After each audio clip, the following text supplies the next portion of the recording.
For those that don't know who Zendesk are, we do more than just make cubes with funny shaped people on. We actually drive some of the best customer experiences globally. We work with companies like Deliveroo here in the UK, Just Eat, Airbnb, Uber. We do that through a modern and open CRM platform. We've been on this rapid growth kind of phase for 10 years really, since we started in Denmark with 3 founders out of a loft. And we've enjoyed, I guess, like many people in this room, the consumerization of technology in every sense of the word. And at the moment you see us as a business, I've been here for 4 years. We've tripled in that time. We'll triple again in the next 2 to 3 years. So everything is about growth. Now growth provides great opportunity at a personal level and collectively. It also means there's 1 or 2 challenges along the way. And so what I'd hope to kind of share with you is a very simple principle, but it's about having a goal based sort of matrix or approach to growth, both at an individual level and frankly, and I think we have founders in the room and leaders in the room, you know, setting a set of goals is a really simple but a very effective thing. One of the most effective goal methodologies that was literally drilled into me by a previous employer, and I see many ex-colleagues in the room, was something called V2MOM. And it's pretty simple, but it's about knowing what your vision is, it's about knowing what your values are, your method of achieving that, the obstacles that you'll face, and the measures, so you know when you've got there, or at least you'll know that you're on the path to that. Now I thought I'd apply that over the lens of a career growth, dare I say, a career plan. That used to be a thing when I started out, and I'm a little older than many of the people in this room now. But I think it's all the more important in the context of the industry that we're all in. And why is that? Well, when I started many moons ago, there wasn't much choice by way of technology companies. I started and was very fortunate at the time to start with a big German one. It was called SAP. And SAP was a classic example of a big hierarchy. You came in right at the bottom, you looked up at the top and all the successful salespeople coming in with their Ferraris and otherwise, and you thought, I want to be that person. But it was about step by step by step by step. Your choice in the market was quite limited, and you thought you were very lucky to be there. And so you kind of just embraced this journey. Now, I think where we find ourselves today is quite different. I mean, the volume of people in this room, the volume of companies represented in this room is a great reflection of that. So what does that mean at its core? Well, it means that you have choice. We all have choice, and choice in a way that we've probably never had it before. So what does that all mean in the context of V2MOM? So I'm going to mix up the order and mix it up with purpose. So first and foremost, the values you have are critical. The values, what you represent individually, what's important to you, what motivates you, is what defines you. And you, more than at any other time, are part of the unique proposition that you bring to market on behalf of whatever company you're representing. So it's really important that you know what they are. That seems an obvious thing to say, but for some people that's money, and that's okay. By the way, often where that's your goal and sole value, you don't make as much as you possibly can, where you really get to the nub of what drives and motivates you. For me, you know, that's evolved over time, and here's the thing, it does evolve over time.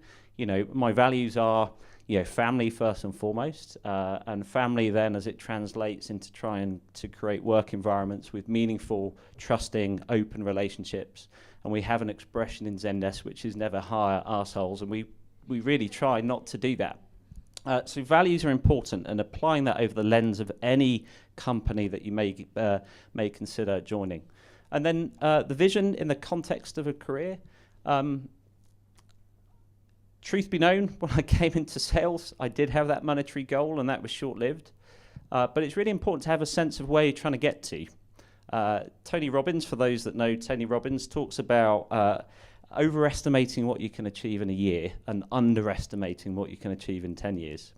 And I couldn't agree more with that. And here's the thing, I have a lot of conversations with a lot of really talented salespeople that within almost 6 months of joining the company say, I want your job. And often the response is, look, you're very welcome to it and I'd happily trade with you. But actually the reality is 6 months into any position isn't enough time to really learn and grow. If you look at that over a period of 10 years, then you start to think of the experiences that you can get and the growth that you can experience. And here's the thing, and maybe it's something you want to hear or not, but I'm going to share it nonetheless. You really got to do a role for 2 or 3 years to prove that you're doing it well and that you've excelled at whatever skill that is, right? So if you think about that over the context of 10 years, it's going to be 3 roles in the duration of that time. Now, in those 3 roles, you can make the progress that you're hoping to, but you've got to look at it in that context, right? So having the vision of where you're trying to get to, ideally, over a longer period of time, so you can think about those sequence steps accordingly. And the method and the obstacles kind of broadly aligns with that. So I'm going to combine the two because I think it's important. So if you have the vision of where you're trying to get to, then break it down, 2 or 3 year increments or whatever is appropriate. But relative to that, map out the things that you'll need to know 10 years from now, where you are relative to your career now, and what the big gaps are. And that will really help you think about the roles that you go and do, not just the next role, but the role beyond the role. Often what I hear from individual contributors is, I want to be a sales leader. Great, but why? And what's the role beyond the role that you want to do?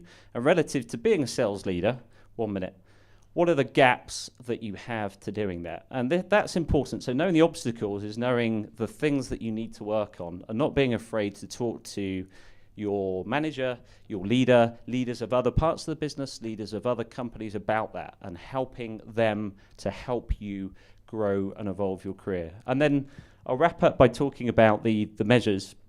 So in sales, we live this constant on lifestyle, month to month, quarter to quarter, year to year. And you don't, and certainly I don't think any of us do, stop to pause at what you're doing and achieving day to day, week to week, month to month, year to year.